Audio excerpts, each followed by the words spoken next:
welcome or welcome back to my channel. My name's Emily and this is my channel where we talk about books and reading. But today is Friday, so I thought I'd film a quick little Friday reads video just to kind of give an update on Shorty September and where I am and what I've read so far for Shorty September this month. I have read a couple other things and what I'm gonna show you here, but this is just kind of my Shorty September check-in so far of where we are. Because it's been such a fun little month to get to read shorter books, and honestly, like, it makes you feel kind of accomplished to have knocked out a few kind of quickly because they're short. Yeah, it's a very different reading experience than reading these really lengthy tomes that we sometimes kind of gravitate towards or put more emphasis on. So I don't know, I've really enjoyed Shorty September a whole lot. But the first one of the first things I read was The Old Man and the Sea by Ernest Hemingway. And I've always kind of had, maybe I shouldn't say a complicated relationship with Ernest Hemingway, because I haven't maybe read enough to have a complicated relationship. But, you know, I had to read A Farewell to Arms in high school. I didn't care for it. I didn't care for Hemingway's prose at that point. And frankly, after that, I kind of avoided him. I just kind of decided I wasn't a Hemingway person and went on my way. But I do recognize he's kind of considered one of the greats and things like that. So I always felt like I needed to go back to him and try him again. Since it has been a long time, my reading tastes have evolved. My appreciation for other styles of writing has changed and improved. So I thought maybe dipping back in with The Old Man and the Sea would be a decent way to do it. And, you know, it also just kind of feels like a book that I should have read. And so, yeah, so I read it and it was fine. It was fine. I didn't dislike it. I didn't love it. It felt very Hemingway to me. It was one of those things where it was like, I knew from the beginning where it would end up. And I won't say that I always hate that feeling, but I didn't care for it here. I just, like, I knew where it was going. And like pretty much everybody, I'm sure, who reads this book, but it's like there's no other conclusion, and so it just feels futile, you know. And I guess maybe the futility is part of the point of it, you know, just this constant striving for this goal only to have it amount to nothing in the end. Yeah, I'm still unsure about Hemingway after reading this. So is what it is. I'm not upset that I read it. You know, I mean, and there were things that I did like about it. Like, I really liked the old man's relationship with the boy. Like, the boy was so heartfelt and sweet to me, and I loved how he cared so much about the old man, and really at the end how the community kind of came around the old man a little bit and things like that. So those were really nice and kind of heartwarming parts to this story that did help me a little bit in it. But yeah, so maybe I probably need to reread A Farewell to Arms, or maybe read The Sun Also Rises. But right now, Hemingway is not he's just not my guy. Just not my guy. But another thing I read was The Quiet American by Graham Greene. And I read this with Mike from Riff Raff Reads. I'll tag his channel below. We're actually going to do a video discussion of this coming up soon, so be on the lookout for that. But I had never read any Graham Greene, and I've had several of his books on my list for quite a while.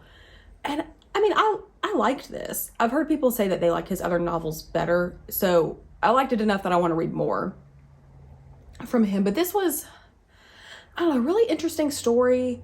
really interesting to kind of get a perspective of how maybe other cultures view America and American involvement in foreign countries. And I will say I did not really care for the way Graham Greene writes women, but I don't know that I expected something different from that, so I wasn't like stunned by it. But I don't know, this was an interesting read that makes you think a little bit and makes you think about how involved or uninvolved you actually really are in something, despite what you say you are or aren't, and just kind of balancing idealism against cynicism. And I don't know, I enjoyed The Quiet American, and I'm excited to talk about this with Mike more, so I hope y'all look out for that discussion coming up.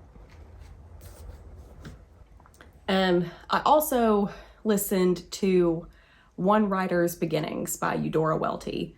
I listened to this as an audiobook on Libby, and frankly, I'm really glad that I chose to listen to it as an audiobook. I would love to have a physical copy of this and read it as well, but One Writer's Beginnings is a memoir of sorts from Eudora Welty. It is transcriptions that in the physical copy I think might have been expanded on a little bit, but transcriptions of 3 lectures she gave out of college. I think it might have been Harvard.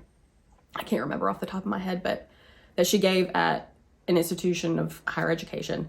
And they're talking about her childhood, and it's a lot about her family and her mother and her relationships with them, and how all of those things formed her into who she is and how she became to be able to tell the stories she writes.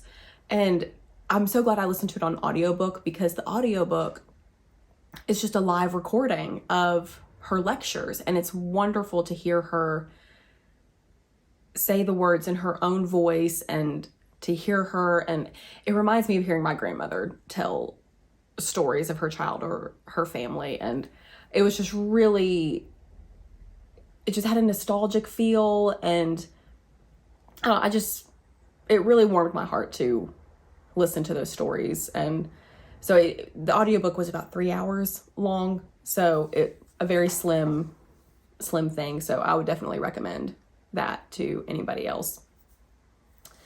But the other thing that I've been currently working on for Shorty September is The Memory of Old Jack by Wendell Berry. I'm almost finished with this. I'll probably finish it later tonight. But I love this book already, of course. And I don't know that I've not loved anything by Wendell Berry, so I didn't really expect much else. But there is something about Wendell Berry, and in the way that he doesn't shy away from the grief and tragedy that is inevitable in human life. And he recognizes that it's going to happen, and that it must be borne. The suffering has to be borne and shouldered by people. And just the way he handles things like that is so beautiful to me. Just the recognition that it's real and a part of life, and you can't gloss over it, but you also have to move forward despite the suffering. And I just really love it. I just really love it. Yeah, I'm not quite finished with it yet, but I fully expect to continue loving it to the end. So those are the things that I have read or started reading so far in the context of Shorty September. And there were several other things I mentioned in my pile of possibilities video for this month. And a couple of, I'm still going to try to get to a couple others of them. One of them being The Uncommon Reader. Maybe I can read this weekend or early next week. I don't know. Or I might, since it's just really, really short, it's not even 100 pages, I might see if I can read The Pearl and just knock this out in a day, just to just to read this one. I haven't read any Steinbeck for a really long time.